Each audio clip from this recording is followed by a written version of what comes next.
Hey guys, so if you saw my last video, I showed you how to use the fit to length feature on the Cricut. If you have not seen that video, it could come in handy for you to see it. It is episode 19. It's called Fit to Length feature, and I can link it in the bottom bar below so you can go take a look at it. But that is what I used to make this project. Was the fit to length feature button and the pieces that we cut during that. This is tonight it's a sucker holder. You can see it's got a Tootsie Roll Pop in there, but it's going to be a cake pop holder. I don't know if you've seen those, but I'm enamored with them. And tonight, when I was at the store, I bought a cake pop baking set, not the automatic one, but the pan, and I'm gonna try it. I think it's cute. My son wants me to do something cute for his class, so I thought these were cute little packages to go over the cake pop. Now, there's lots of different ways to do cake pops, but I saw these and I thought they were, I saw something like this where somebody had wrapped this around everything. So I wanted to show you how to do it with your Cricut, and using the Art Philosophy cartridge. So let me show you what we did to do that. We used, on the Art Philosophy cartridge, I used this shape, which is called Rectangle 7. And as I told you before, the way I count my buttons is I count the row 1, 2, 3, 4, 5. Oops, yeah, 5. And then it's the fourth one down. So I call this one 5, 4. And as a neat little thing for you to do, which I think this is pretty neat, and I'm going to start doing this as I use my features, as I use my buttons. I'm going to go ahead and count them. 1, 2, 3, 4, 5. And then go down 1, 2, 3, 4. And I'm just going to write beside it 5, 4. So I know it's the fifth button, fourth one down. I'm just going to do that as I use these, so I'll have it. You can do what you want to. It's your book. You bought it. You can write it if you want to. And it's a good way to do it. So now when I flip to this page, I know this feature button, all these items, is on row 5, button 4. So that's just for me. And maybe that's helpful to you. But in using this, cutout, I had to do something a little different. This is where I had to use the fit to length button. So that's the one I'm going to use. But what I did was I cut my base layer piece using the fit to length button at 6.5 inches.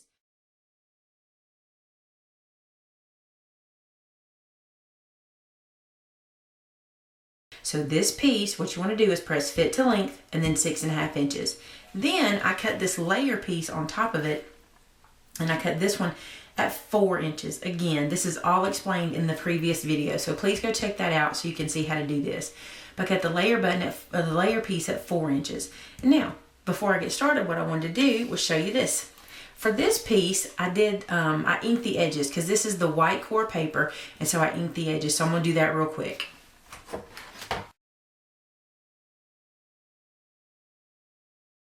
Now, what I'm going to do is I'm going to go ahead and adhere this down because we're going to do some scoring in a minute. And to me, it's easier if we score through both pieces at one time. So I'm going to go ahead and adhere that down. And to do that, I'm going to use some bonding memories. So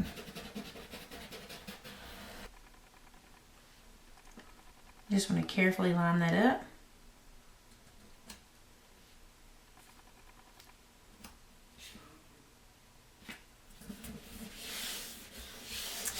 And rub it down really good and give that a second to dry. Now I made a purchase this week that I'm pretty happy with, and I want to show you what it is. I love my Versamat. I use it in all my videos. You guys know that I do, and I use it for measuring a lot. Now I thought I really am needing to get more of a square, or sometimes I want to make sure my lines are just right or whatever. So I found this at Hobby Lobby, and I hope you can see. Let's see if it'll help me do that. Ooh, that's worse. Okay, this is a T-square, and it's just a small 1-foot ruler T-square. And what it does, it works perfectly. I'm gonna slide this over and I'll move it back. It works perfectly on the edge of this Versamat because there's a lip. And so I can slide it up and down on the edge of my Versamat. So if you have a Versamat, pick up one of these cheap $2 or $3 T-squares. They're great for getting some for getting things squared up. And we're actually going to use the Versamat today. Now this is I'm not a math person, so I mean, I don't know. You guys might be good at math. I'm not. So here's what I'm going to do. I'm going to flip this over on my Versamat, and I want to try to find the center of this piece. There's probably lots of easy ways to do this, but I found through some trial and error that using my mat, or using my Versamat, and my T-square at the top of my Versamat, I just moved it to the top and hooked it over the lip and put it on 6 inches. That gives me the center of the board. I can see 6 inches here and 6 inches there. Now I'm going to take my points and put them on the 6-inch line. So I'm going to move them both down to that darker 6-inch line.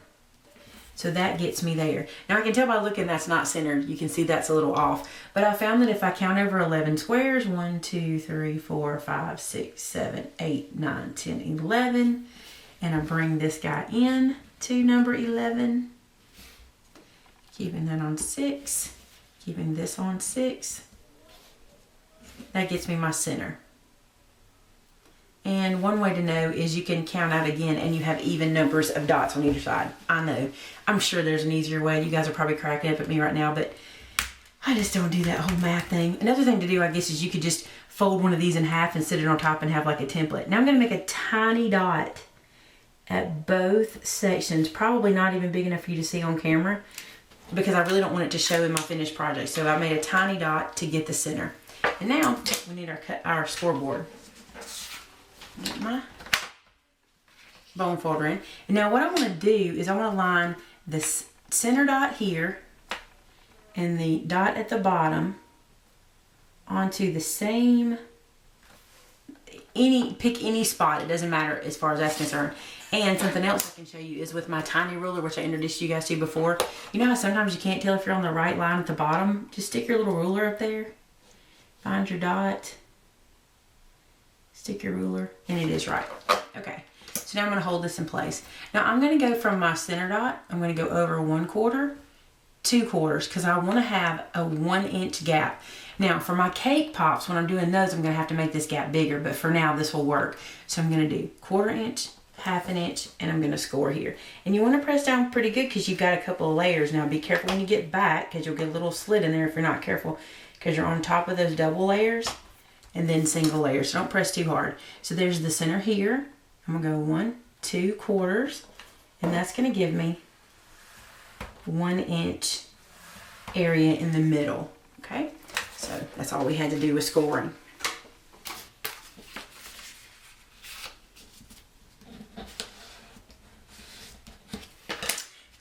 And so that gives us the basic shape. And as you can see, we have the gap in the middle for the sucker and we've got a good shape going. Okay, now for some of the fun embellishment part. Notice that I used this stamp. I love this stamp, but I hadn't really got a chance to use it. It says Happy Holiday, wishing you a very happy holiday. And it works with the Art Philosophy cartridge as well. The Art Philosophy cartridge will cut this shape for you so you can stamp it. And one thing I like about this textured paper is, I don't even know that it can show that good on camera, but the textured paper gives it kind of a there and not there kind of ink quality, and I like that. So that's what you're going to see here. So what I did was using this stamp set, which is called Holiday Cheer, and I'm using this image. On images from close to my heart that have the line around them, that is ones that the Cricut will cut for you. The Art Philosophy cartridge will cut it, and right to the corner over here it tells me the size I need. So I cut that shape at 1 1/4, and again that's the Holiday Cheer stamp set. Now then, this is the piece that I cut, and now I'm going to stamp my image on it. I had somebody ask me a week or so ago about these stamps, and they say, you know, every time I see the stamp everybody already has them mounted or whatever, so they weren't sure about it. This is how this works. This is a plain acrylic block, just plain. I have 3 blocks to my collection, that's it. To use my stamps, all I do is put my block down and then place the acrylic stamp on top. And now it sticks. It's nice and firm. I'm not even pulling that off. And I can see through it so I know where it's going. Now this one I use Stays On ink with, and it is now black.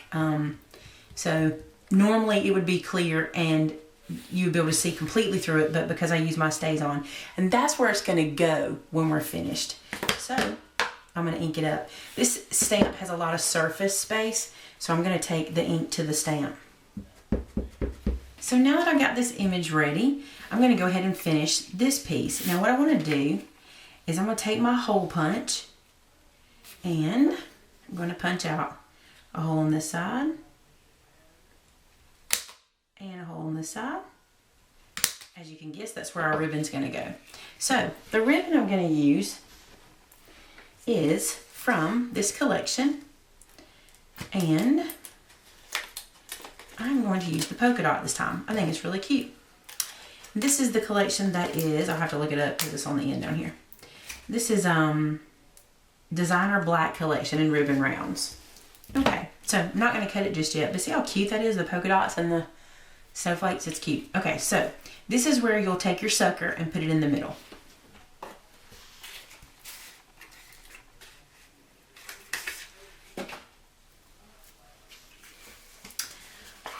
I have been known to put a glue dot here. I probably won't today. I don't think I need it for the video purposes because sometimes these will just stand up. But if you need to put a glue dot to hold the sucker, of course, you know, with a cake pop, you're going to have it wrapped in plastic before you put it in there. So when I get my cake pops done the first time, I'll do a little picture or video of that to show you. Now what I did to the ribbon was I cut a little point so I could stick it through. And if you can't stick it through both at one time, just grab it and pull it through.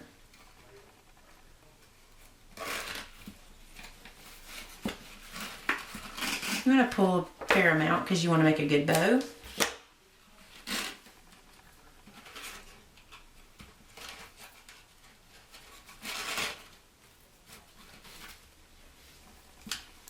And with a bow, if you remember, if you've seen any of my videos before, the only way to get a good bow is to fidget. So I'm going to make the bow and then I'm going to fidget with it to make it right.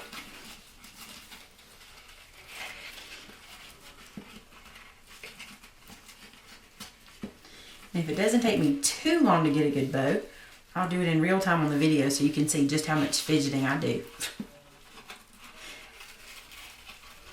My mother's always asking me to tie bows for her because she thinks that she can't tie a bow, and I tell her the trick with a bow is to mess with it and put it where you want it. And with this ribbon being one-sided, you really have to mess with it.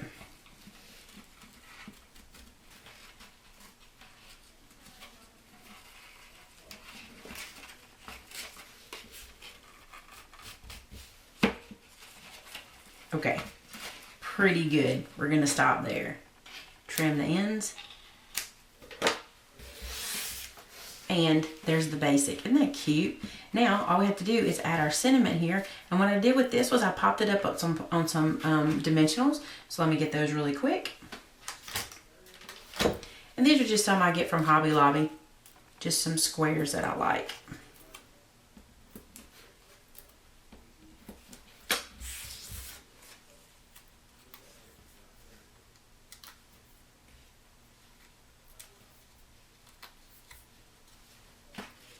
And you just want to place it on. I don't like to press it till I look at it. And press it into place. Now on the first one, I did a little baker's twine. I'll lay it down. I took the baker's twine and put it under the bow. Pulled it up. And then I tied a little bow at the top.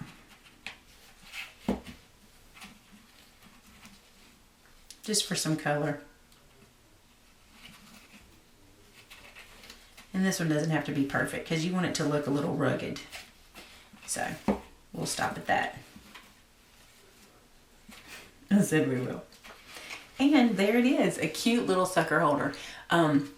You can use this for cake pops, you can use it for suckers, you can use it for anything you want to put inside of a package and close it off. Let me show you one that I was working on, that kind of a prototype. I think it's really cute and kind of in a different direction than the look of this one. And of course I don't have the sucker in it because I was just kind of playing, but this is one I did using the All Decked Out stamp set. Made a little snowman head and then your sucker and a bow would go here, and that would be really cute. It almost looks like a little purse, and you can see the little open section there to the side. Anyway, that's kind of what I'm working on. This is how you get that using that fit to length button, so you can use any of our shapes to do that come on that cartridge. And I just think it's really cute, and I hope you enjoy it. Happy crafting, guys. Talk to you later. Bye-bye.